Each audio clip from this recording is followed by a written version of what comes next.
जम्मू काश्मीरमध्ये गेल्या 2 दिवसांपासून जणू काही आभाळ फाटलाय अशी गंभीर स्थिती निर्माण झाली आहे। 2 दिवसांपासून इथे मुसळधार पाऊस कोसळतोय। या पावसानं जम्मू काश्मीरमध्ये पूरस्थिती निर्माण झाली आहे। पुरामुळे इथलं जनजीवन विस्कळीत झालंय। राज्यातील सगळ्याच नद्या धोक्याच्या पातळीवरून वाहत आहेत। पावसामुळे विविध भागात भूस्खलनाच्या घटनाही घडल्या आहेत। भूस्खलनामुळे जम्मू श्रीनगर राष्ट्रीय महामार्ग बंद करण्यात आलाय। त्यामुळे विविध भागातील वाहतुकीवर परिणाम झालाय।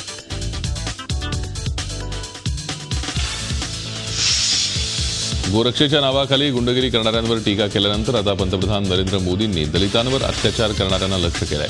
गोळी चालवायची असेल तर माझ्यावर चालवा, दलितांवर नको। वार करायचा असेल तर तो माझ्यावर करा, दलितांवर नको, अशा शब्दात नरेंद्र मोदींनी सुनावलंय। हैदराबादमध्ये झालेल्या जाहीर सभेत मोदींनी हे वक्तव्य केलं। जुलै महिन्यामध्ये गुजरात राज्यातल्या उनामध्ये गाय मारल्याचा आरोप करत गोरक्षक दलाच्या कार्यकर्त्यांनी दलितांना मारहाण केली होती। या मुद्द्यावरून विरोधकांनी मोदींवर जोरदार टीका केली होती। मारहाणीच्या त्या घटनेनंतर मोदींनी प्रथमच अशा प्रकारे सार्वजनिक सभेतून त्या घटनेचा समाचार घेतला। पंतप्रधान नरेंद्र मोदी यांनी तेलंगणा राज्यात मिशन भगीरथ इतरही योजनांचा शुभारंभ केला। तेलंगणा राज्य सरकारच्या महत्त्वाकांक्षी अशा मिशन भगीरथ या योजनेतला हा पहिला टप्पा आहे। या योजनेमुळे तेलंगणा राज्यातल्या प्रत्येक घराला नळाद्वारे पाणी पोहोचणार असल्याचा विश्वास यावेळी बोलताना नरेंद्र मोदींनी व्यक्त केला। जून 2014 मध्ये तेलंगणा राज्याची निर्मिती झाल्यानंतर मोदी पहिल्यांदाच तेलंगणाच्या दौऱ्यावर आले होते।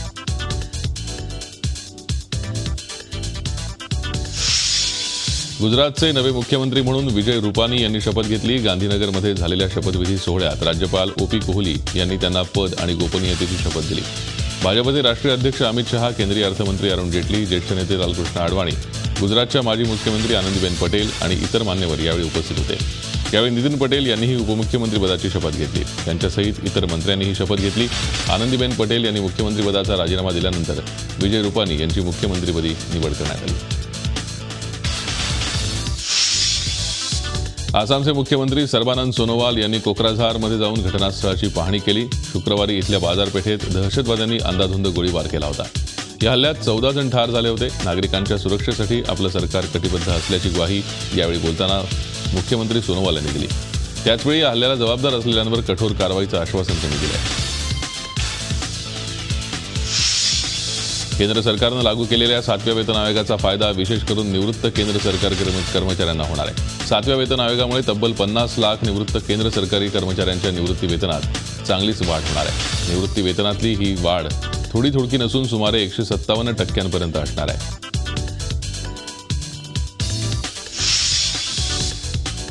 व्यक्ती जितकी श्रीमंत आणि सत्ताधीश तितका त्या व्यक्तीचा रुबाब जास्त असतो। मात्र जगातल्या सर्व शक्तिमान देशाच्या राष्ट्राध्यक्षांच्या कुटुंबाला मात्र हा अलिखित नियम लागू होत नाही। आम्ही तुम्हाला दाखवत असलेल्या दृश्यातली ही तरुणी आहे अमेरिकेचे राष्ट्राध्यक्ष बराक ओबामा यांची मुलगी साशा। गेले 8 वर्ष व्हाईट हाऊस या भव्य महालात राहणारी ओबामांची ही लाडकी लेक साशा एका फूड पॉइंटमध्ये काम करत होती। मार्थाज विनेयार्डमध्ये नॅन्सी रेस्टॉरंट नावाचं हे रेस्टॉरंट आहे। शनिवारपर्यंत समर जॉब अंतर्गत साशा या ठिकाणी काम करत होती। निळी टोपी, निळा टी शर्ट आणि खाकी पॅन्ट असा तिचा या ठिकाणचा पेहराव होता। नॅन्सी रेस्टॉरंटमध्ये सी फूड आणि मिल्कशेक मिळतं। या ठिकाणी ती ग्राहकांकडून खाण्यापिण्याची ऑर्डर घ्यायची। हे काम करताना साशानं आपली ओळख कधीच लपवली नाही। त्याचवेळी कामातही कुचराई केली नाही। मात्र तिच्या सुरक्षेसाठी या ठिकाणी तिच्यासोबत अमेरिकेच्या सिक्रेट सर्व्हिसचे 6 एजंट्स तैनात असायचे।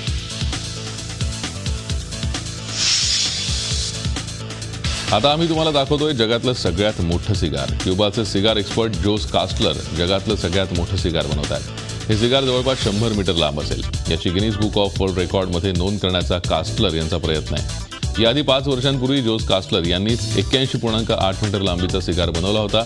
याचीही नोंद गिनीज बुक ऑफ वर्ल्ड रेकॉर्डमध्ये झाली होती। 12 ऑगस्टपर्यंत जगातील सगळ्यात मोठा सिगार तयार होणार आहे।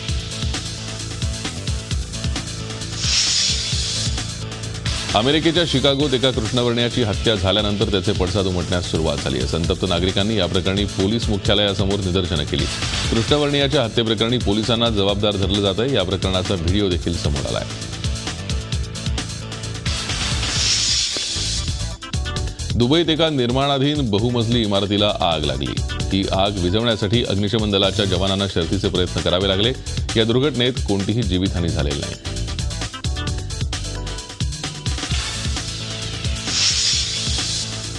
रियो दी जानेरोमध्ये एका सायकल स्टँडजवळ मिळालेली बॅग बॉम्ब शोधक पथकानं निकामी केली। ही बॅग संशयितरित्या आढळल्यानं परिसरात घबराटीचं वातावरण पसरलं होतं।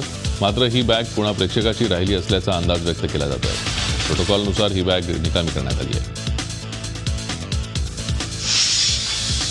अमेरिकेचे राष्ट्राध्यक्ष बराक आहेत. ओबामा 6 ऑगस्ट ते 21 ऑगस्टपर्यंत येथे सुट्टीचा आनंद लुटणार आहेत.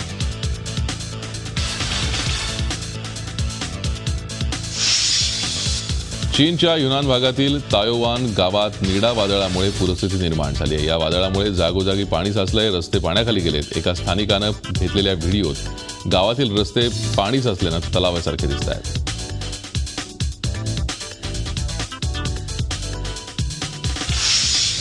सिरियाच्या एलेप्पो शहरावर गेलेल्या हवाई हल्ल्याचा व्हिडिओ सिरियन सैनिकांनी जारी केला आहे. शनिवारी बंडखोर हल्लेखोरांनी एलेप्पो शहरातील सैनिकी वसाहतीवर हल्ला केला होता.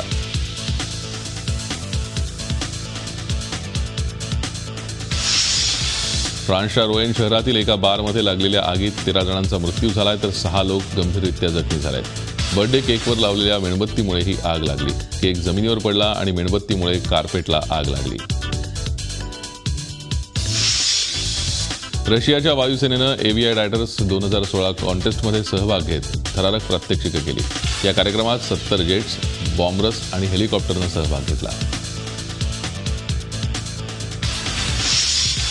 पोकेमॉन गेमचं तरुणाईला लागलेलं वेड हाँगकाँगमध्ये पाहायला मिळालं. हाँगकाँगमध्ये आयोजित केलेल्या एका स्पर्धेत 600हून अधिक लोकांनी सहभाग घेतला. हे स्पर्धक 34 डिग्री तापलेल्या रस्त्यावर हे गेम खेळताना दिसले.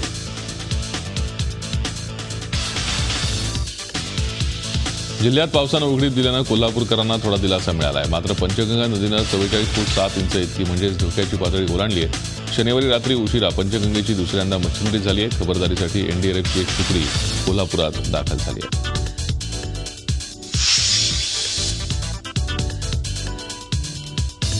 सांगली जिल्ह्यातल्या वारणा आणि कृष्णा नदीला पूर आलाय. चांदोली धरणातून 25,600 क्युसेक्सनं वारणा नदीत पाणी सोडण्यात आलंय.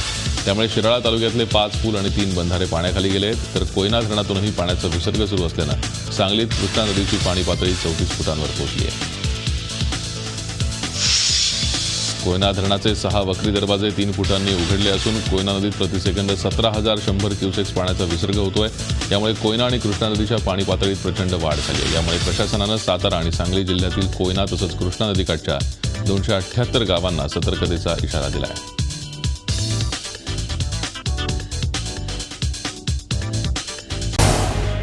झी 24 तास रहा एक पाऊल पुढे.